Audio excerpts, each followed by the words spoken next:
तर 12 लाखावरच्या लोकांना पण आनंद होईल. येस, आता तेच आहे, म्हणजे प्रत्येक वेळेला तुम्हाला शोधून काढावं लागेल की तुम्हाला कमी टॅक्स कुठे लागतो. कमी टॅक्स जर तुम्हाला नवीन रिजिम मध्ये लागत असेल तर तुम्ही नवीन मध्ये जा, तो जुन्या रिजिम मध्येच तुम्हाला लागेल तर तुम्ही रिजिम मध्ये जा, जुन्यामध्ये जा. मात्र एक माझ्या माहितीप्रमाणे एकदा का तुम्ही नवीन रिजिम घेतली की तुम्ही पुन्हा ओल्ड रिजिम मध्ये जाऊ शकत नाही.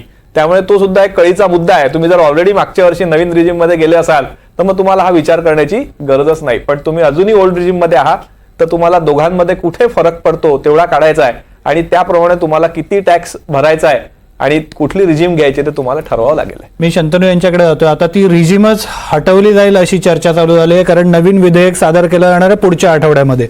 मग काय होणार? आता म्हणजे मागील 2 वर्षात ओव्हरऑलच सरकारचं एक डिरेक्शन आपण जर का बघितली तर त्यांना ओल्ड टॅक्स रेजिम काढून टाकायचंय असं दिसतच होतं. आता जो न्यू इन्कम टॅक्स ऍक्ट नवीन जो एक ड्राफ्ट येईल जो मे बी पुढच्या वर्षी किंवा त्याच्यानंतर ऍप्लिकेबल होईल तर तिकडे सरकारचं ओव्हरऑल एक डिरेक्शन हीच दिसते की ओल्ड टॅक्स रेजिम हळूहळू बंद करायची आणि न्यू टॅक्स रेजिम वरतीच यायचं.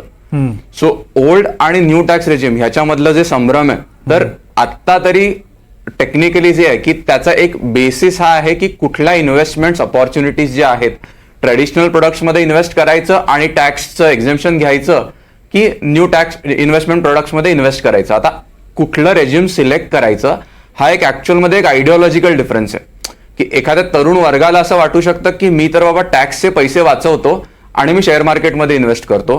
दुसऱ्या बाजूला एखादा माणूस असं म्हणू शकतो की मला ट्रेडिशनल LIC किंवा डोनेशन्स करेन, ज्या ट्रेडिशनल इन्व्हेस्टमेंट प्रोडक्ट्स आहेत त्यात मी पैसे गुंतवेन, मी डोनेट करेन आणि टॅक्स वाचवेन. तर हा आयडिओलॉजिकल डिफरन्स हा प्रत्येकाचा इंडिव्हिज्युअली आहे.